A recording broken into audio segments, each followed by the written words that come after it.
이번 영상에서는 제1장 시적 표현의 이해에 대해서 알아보겠습니다. 오늘 이번 시간에서는 시적 표현과 고정관념에 대해서 할 건데요.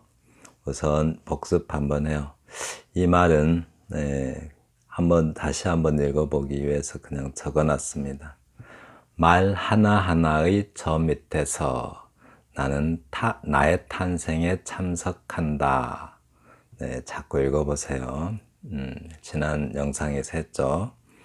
그리고 복습해요. 묘사와 진술. 네, 묘사는 왜 한다고 그랬어요? 시인이 보고 느낀 것을 독자도 보고 느낄 수 있게 하기 위해서 묘사를 한다고 했죠. 그리고 진술. 진술은 그러니까 묘사도 진술이죠. 또 진술도 묘사고. 그런데 이제 시에서는 직접 진술을 진술이라고 하고요. 묘사적 진술을 묘사라고 합니다. 예를 들어서 고독에 대해서 진술을 한다면 나는 고독하다 이렇게 직접 그 감정을 직접 표현하면 그것을 직접 진술이라고 하고요. 만약에 바위의 무릎에 앉아 차벌레의 넋두리에 귀를 기울인다 이렇게 하면은 여기서 고독하다라는 단어는 없죠. 그런데 마치 시각적으로 바라보면서 고독이라는 감정을 독자가 느끼게 하는 효과가 있죠. 이렇게 진술하는 것을 이렇게 묘사적으로 마치 감각하도록 시각적으로, 청각적으로 또는 촉각적으로, 후각적으로 이런 식으로 감각할 수 있게 하는 진술을 묘사라고 합니다. 묘사적 진술을 시에서는 그냥 묘사라고 합니다. 네. 그리고 지난 시간에 개괄적 묘사라고 했죠. 어떤 서사가 있으면 그 서사를 상세하게 소개하는 것이 아니라 개가 대부분 개자잖아요. 대개 개 또는 뭐 대부분 개라는 뜻인데 전체를 간략하게 꽉 묶어서 표현하는 것. 즉 긴 이야기가 있으면 그 긴 이야기를 짧게 하는 묘사를 개괄적 묘사라고 하죠. 그런데 이제 사건을 상세하게 세부적으로 하는 묘사를 세부적 묘사 또는 뭐 상세 묘사, 세밀 묘사라고 할 수가 있겠죠. 네, 그리고 또 서사적 구조에 대해서 했었죠. 서사적 구조는 시 속에서 마치 소설에 등장할 수 있는 소설에 등장할 법한 이야기를 짤막하게 시에 이렇게 넣어요. 네, 그런 걸 이제 서사적 구조라고 하죠. 그리고 마지막 그리고 또 한 가지 시적 사고가 시적 표현을 결정한다라는 것을 했었죠. 우리가 어떻게 생각하느냐에 따라서 그러니까 개괄적으로 이제 전체를 묶어서 짧게 생각하면은 그것도 뭐 시적 사고죠. 세부적으로 생각할 것인지 개괄적으로 생각할 것인지 그것도 시적 사고죠. 그 시적 사고에 의해서 시적 표현이 결정된다는 겁니다. 네, 그렇습니다. 네, 오늘 본 내용 들어갑니다. 1장 시적 표현의 이해라고 해요.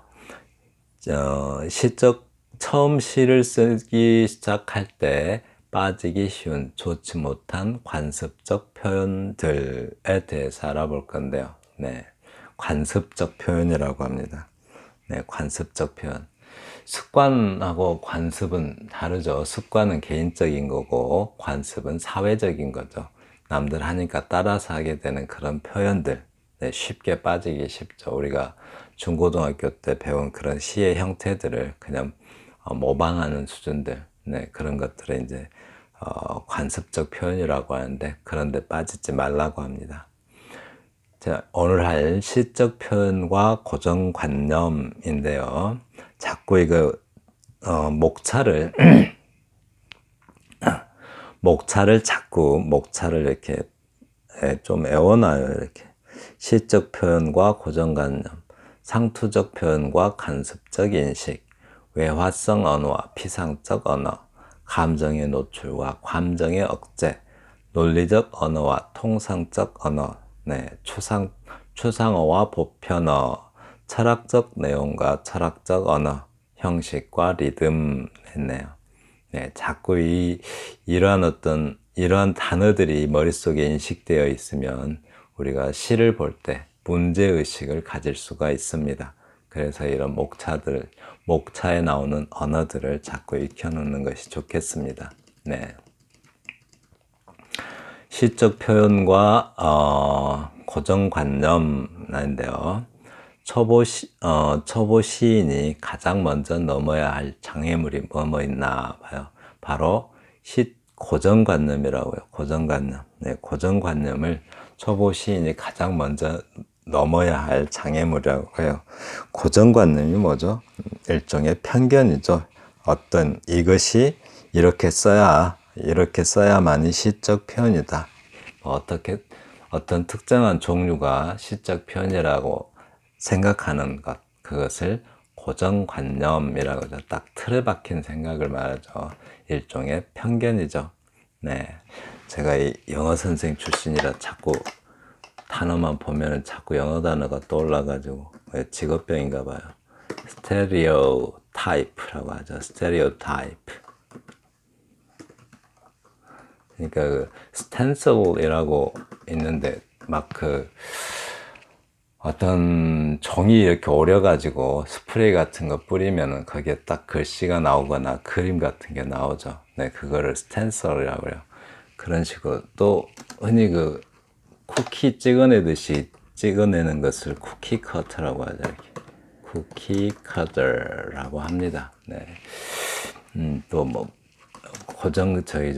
prejudice, 편견을 이렇게 이제 prejudice라고 하고요.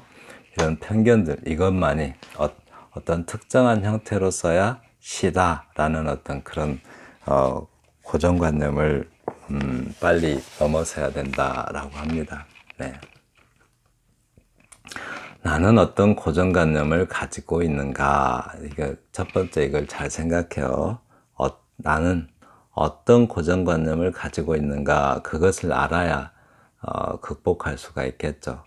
아래 세 편의 시 중 가장 좋다고 느끼는 시가 무엇인가 생각해 두세요. 곧 읽을 건데 아래 각 시들이 가지고 있는 고정관념은 무엇인가? 그래서 어떤 것이 제일 좋다고 느껴지는지 봐요. 그리고 그 고정관념을 극복할 방법은 무엇인가? 오늘의 과제입니다. 그럼 작품 읽어보겠습니다. 강일, 피를 흘리며 땀을 흘리며 퍼렇게 멍든 꽃망울 송이송이 터뜨릴 내일을 향해 힘차게 흘렀다. 숨이 차오는 순간의 고통을 뒤로 밀어놓고 높은 산을 타고 넘는 바람처럼 죄송합니다. 끓어오르는 뜨거운 마음을 안으로 숨기며 강은 쉼없이 흘렀다. 두개 부딪히고 바위에 상처를 입고 뱃머리에 갈라지는 가슴을 안고 강은 한마디 말 없이 앞으로만 흘렀다. 이게 뭔 말인지 딱 와닿나요? 한번 다시 읽을까요? 다시 한번 봐요. 피를 흘리며 땀을 흘리며 퍼렇게 멍든 강은 꽃망울 송이송이 터뜨릴 내일을 향해 힘차게 흘렀다. 숨이 차오는 순간의 고통을 뒤로 밀어놓고 높은 산을 타고 넘는 바람처럼 끓어오르는 뜨거운 마음을 안으로 숨기며 강은 쉼없이 흘렀다. 두개 부딪히고 바위에 상처를 입고 뱃머리에 갈라지는 가슴을 안고 강은 한마디 말 없이 앞으로만 흘렀다. 네, 강 두 번째입니다. 푸른 혈맥이 엉키어 살아 꿈틀거리는 가슴, 수천 년을 이어온 꿈이 암흑과 광명을 씻으며 내일로 굽이친다.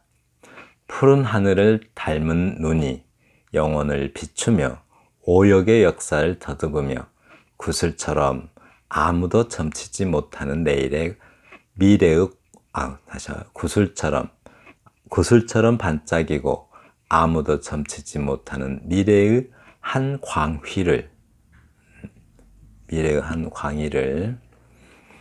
저리도 온후한 전신으로 조용히 말한다. 다시 읽을까요? 다시 한번 봐요. 푸른 혈맥이 엉키어 살아 꿈틀거리는 가슴, 수천 년을 이어온 꿈이 암흑과 광명을 씻으며 내일로 굽이친다. 푸른 하늘을 닮은 눈이 영혼을 비추며 오욕의 역사를 더듬으며 구슬처럼 반짝이고 아무도 점치지 못하는 미래의 한 광희를 저리도 온후한 전신으로 조용히 말한다. 세 번째 봐요. 강은 뚝을 따라 천천히 흘렀다. 가다가 잠깐 멈추고 행락객이 모두 가버린 여인수구 닫힌 창문을 보며 밟힌 풀이 다시 허리를 펴는 순간을 보며 천천히 흘렀다. 다시 이곳을 올 수 있는 날은 어떤 강에게도 없다. 다가올 다른 세계를 기다리며 눈을 감고 생각하기도 하고 몸을 모로 눕히고 먼 산을 보기도 하며 흘렀다 라고 합니다. 네, 다시 한번 볼까요? 강은 뚝을 따라 천천히 흘렀다. 가다가 잠깐 멈추고 행락객이 모두 가버린 여인숙에 닫힌 창문을 보며 밟힌 풀이 다시 허리를 펴는 순간을 보며 천천히 흘렀다. 다시 이곳을 올 수 있는 날은 어떤 강에게도 없다. 다가올 다른 세계를 기다리며 눈을 감고 생각하기도 하고 몸을 모로 눕히고 먼 산을 보기도 하며 흘렀다 라고 합니다. 어떤 시가 가장 좋은 시라고 느껴지셨나요? 네. 첫 번째 거 보겠습니다. 첫 번째 거 보시면 첫 번째 시가 가장 좋은 것으로 느껴지셨다면 어떠한 편견을 가지고 있나 한번 살펴봐요. 각각의 시는 편견이 있는데 그 편견이 어떤 것인지를 극복하고 그 편견을 알아차렸으면 이제 극복을 해야겠죠.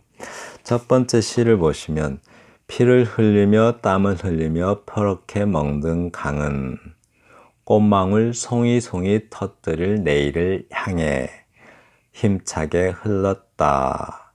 이게 지금 강은 이 부분하고 그 다음에 힘차게 흘렀다 이것만 있어도 되는데 그죠? 많은 장식어들이 있어요. 그래서 이런 것을 장식적 수사가 많다라는 지적을 받을 수가 있습니다. 강은 힘차게 흘렀다라는 표현만 써도 이미 표현이 끝나죠. 그런데 비슷한 말들을 중언, 부언 하면서 장식을 많이 했어요. 그러면 이제 시적 내용을 꾸미는 장식이 너무 많으면 너무 겹치는 말들이 있게 되죠. 중언부언한다라는 지적을 받을 수가 있습니다. 그 다음에 숨이 차오는 순간 고통을 뒤로 밀어놓고 높은 산을 타고 넘는 바람처럼 끌어오는 뜨거운 마음을 안으로 숨기며 강은 쉼없이 흘렀다.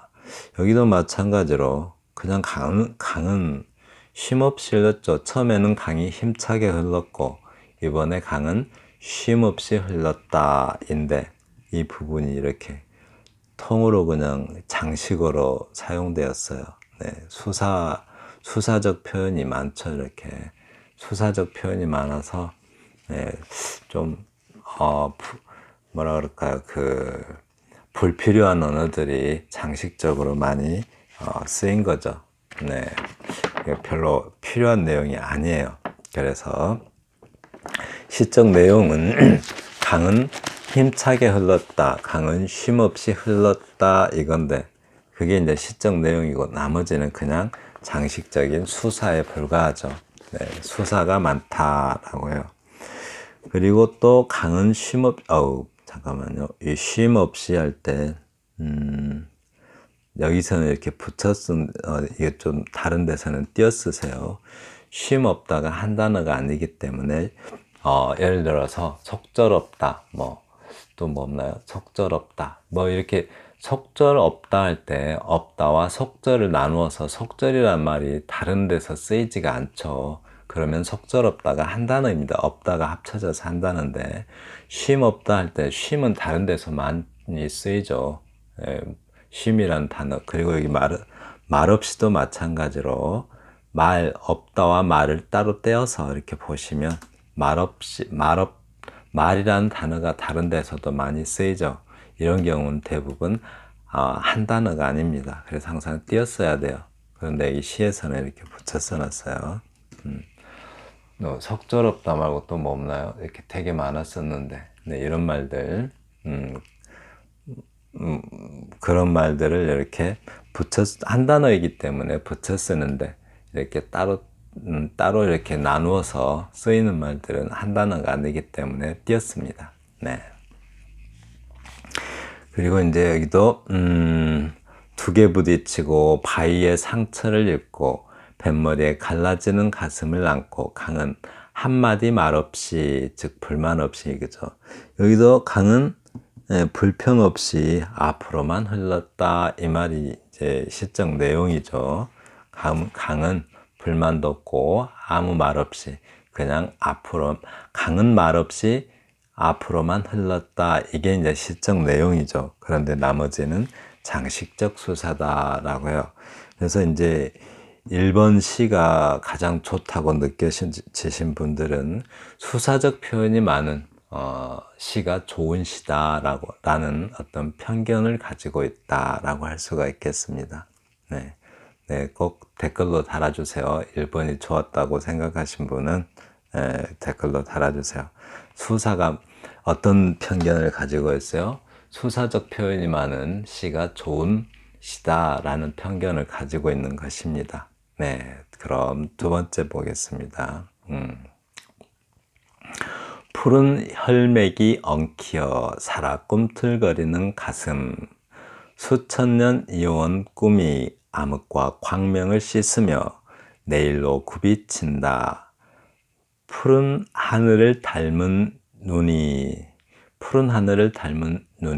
영혼을 비추며 오욕의 역사를 더듬으며 구슬처럼 반짝이고 아무도 점치지 못하는 미래의 한 광휘를 저리도 온후한 전신으로 조용히 말한다. 다시 한번 읽을까요? 네. 푸른 혈맥이 엉키어 살아 꿈틀거리는 가슴, 수천 년을 이어온 꿈이 암흑과 광명을 씻으며 내일로 굽이친다. 푸른 하늘을 닮은 눈이 영혼을 비추며 오욕의 역사를 더듬으며 구슬처럼 반짝이고 아무도 점치지 못하는 미래의 한 광휘를 저리도 온후한 전신으로 조용히 말한다 라고 했습니다. 네, 이 시는 어떤 편견이 있을까요? 일단 푸른 혈맥, 그리고 수천 년 이어온 꿈, 또 암흑과 광명. 네, 이런 어떤 시적 내용을 쓰려면 좀 배경 지식이 있어야겠죠. 또 영혼을 비추며 오욕의 역사, 네, 역사도 알아야겠고, 오욕의 역사를 더듬으며, 한 광휘를 저리도 온후한 전신으로 말한다. 여기서 시적 내용은 강은 흐르면서 뭔가를 그러니까 온갖 것들을 기억하면서 말한다라는 건데 어때요? 이렇게 좀 어려운 말들이 좀 많죠. 뭐 혈맥, 광휘, 뭐 암흑과 광명 이런 표현들을 쓰고 있어요. 굉장히 이렇게 좀 어려운 단어들을 쓰는 것을 현학적이다라고 하죠. 현학적이다라는 평가를 받을 수가 있어요. 좀 철학적 내용이 많이 들어있죠. 철학적 내용이 아니라 철학적 표현이 들어있다라고 해야 되겠습니다. 그러니까 철학적 수사가 많다고 할 수도 있겠죠. 근데 여기서 무슨 말하고 있어요? 특별한 내용이 없죠. 그냥 막 멋있는 말만 막 나열해 놓은 듯한 느낌이 들어요. 네, 강은 그냥 조용히 말한다. 이거 빼놓고 내용이 없어요. 이런 경우를 철학적 내용이 보이지 않고 철학적 표현만 보인다라고 해요. 그러니까 철학적 표현이 많으면 현학적이다는 평가를 받을 수가 있고 철학적 내용이 있으면 시가 좀 깊이가 있다라는 평가를 받을 수 있겠죠. 그러니까 철학적 표현이 많으면 안 되고 철학적 내용이 있어야 된다는 거죠. 네. 그리고 또 그러니까 수사나 표현이 철학적인 것하고 내용이 철학적인 것은 구별해야 합니다. 그러니까 수사가 철학적이면 아까 좀 전에 말씀드렸듯이 현학적이라는 평가를 받을 수가 있고 내용이 철학적이면 깊이가 있는 시다라는 평가를 받을 수가 있습니다. 그런데 이제 이거는 이 전체 내용은 어떤 시적 내용은 어떤 강물은 어떤 그 인간의 역사와 함께 오랜 세월 동안 흘렀다라는 건데, 뭐 그 말을 너무 이렇게 현학적이고 철학적인 언어로 그 철학적 표현을 하고 있어요. 그랬을 때는 어떤 평가를 받아요? 네, 좀 핍진성이 떨어진다라고 하겠죠. 핍진성이라는 것은 사실에 가깝게 뭔가 그 시적 내용이 사실, 진실, 실제 그런 것들에 가까워서 읽는 사람이 좀 사실성이 있어서 그럴듯하다라고 느끼게 하는 성질, 그것을 핍진성이라고 합니다. 그래서 이제 현학적이거나 또는 아까 그 수사적 표현이 많거나 그러면 핍진성이 부족하게 됩니다. 네. 세 번째 강 보겠습니다. 강은 뚝을 따라 천천히 흘렀다. 가다가 잠깐 멈추고. 이제 이렇게 한마디로 강이 흘렀다는 표현을 이렇게 단 한 줄로 처리해 버렸죠. 네. 이제 이렇게 깔끔하게 처리하고 있습니다. 네. 이제 강은 뚝을 따라 천천히 흘렀다라고 간략하게 처리하고 가다가 잠깐 발을 멈추고 라고 합니다. 네, 잠깐 발을 멈추고 행락객이 모두 가버린 여인숙의 닫힌 창문을 보며 밟힌 풀이 다시 허리를 펴는 순간을 보며 라고 합니다. 네. 그러니까 강과 이런 거는 이제 좀 관찰력이 있어야겠죠. 강만 관찰해서는 안 되고 강과 그 유역을 관찰해야겠죠. 강 주변. 그래서 강과 그 강 유역을 깊이 있게 관찰하고 또 거기서 우리가 얻을 수 있는 그 이미지가 있겠죠. 심상. 네. 그 이미지들을 있는 그대로 이 시라는 공간에 옮겨 놓고 있습니다. 근데 또 이제 여인숙의 닫힌 창문을 보며 밟힌 풀이 다시 허리를 펴는 순간을 보며 라고 하는데요. 그러니까 강 유역에 사는 사람들의 어떤 삶의 모습을 다 이렇게 표현하고 있어요. 이거는 관찰력이 상당히 필요하겠죠. 또 밟힌 풀은 민초들을 상징하죠. 힘없는 민초들, 그 사람들이 밟혔다가도 또 허리를 펴고 그런 순간들을 보며 강은 천천히 흘렀대요. 그러니까 강은 사람들의 삶의 모습을 다 보았고 그것들을 기억하고 있다라고 말하는 것 같습니다. 네. 이 표현 참 좋죠. 그 김수영 시인의 풀 생각나죠? 네.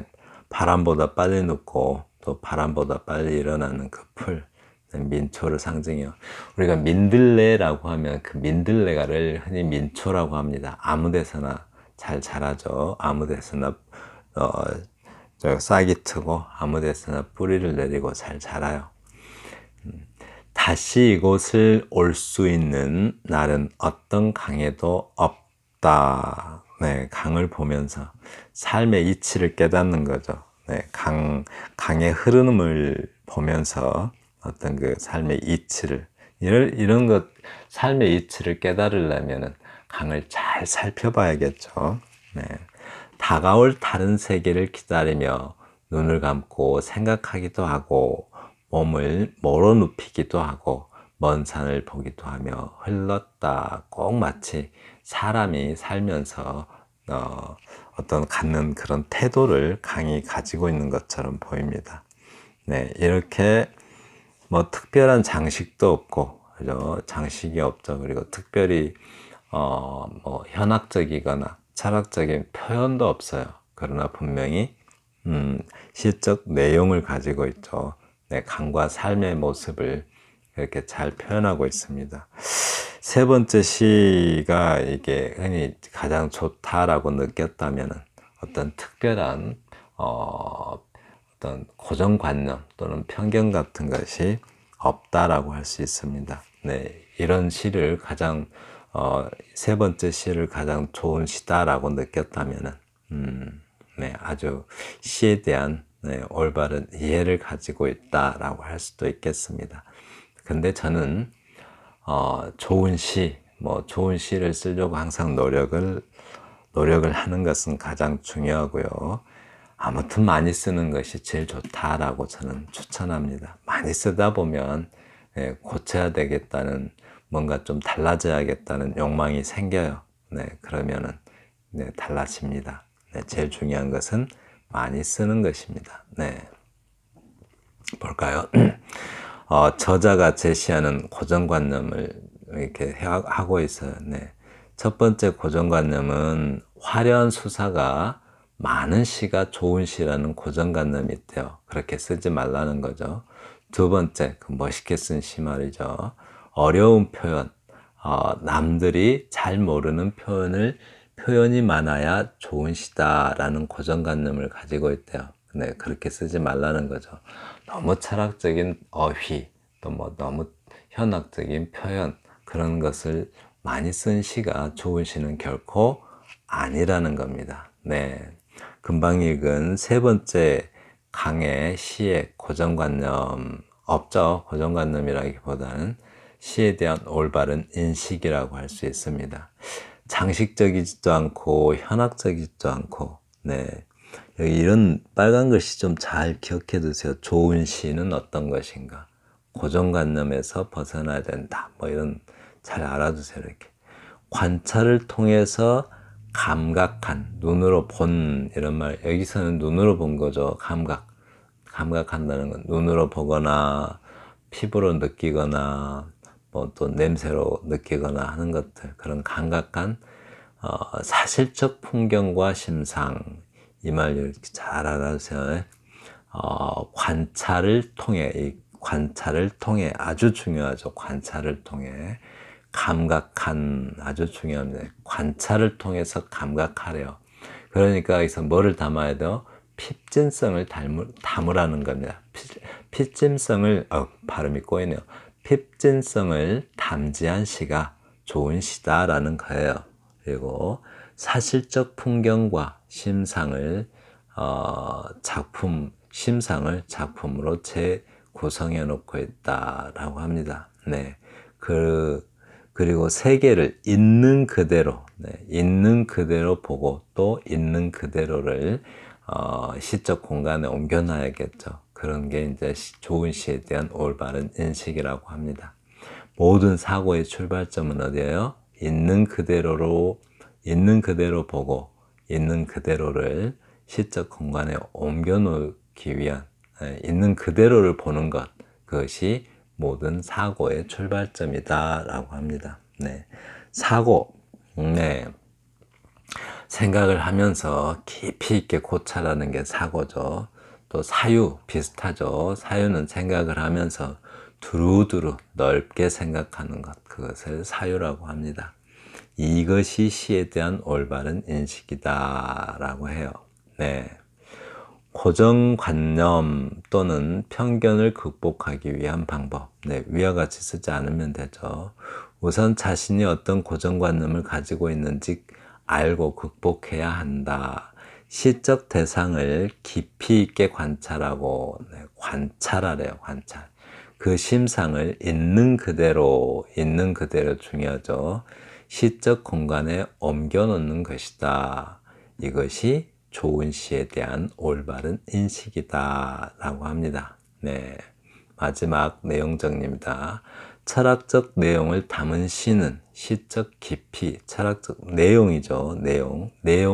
철학적 내용을 담은 시가 깊이가 있는 시이고, 철학적 수사를 담은 시는 현학적이고 아는 체 하는 시다 라고 해요. 네.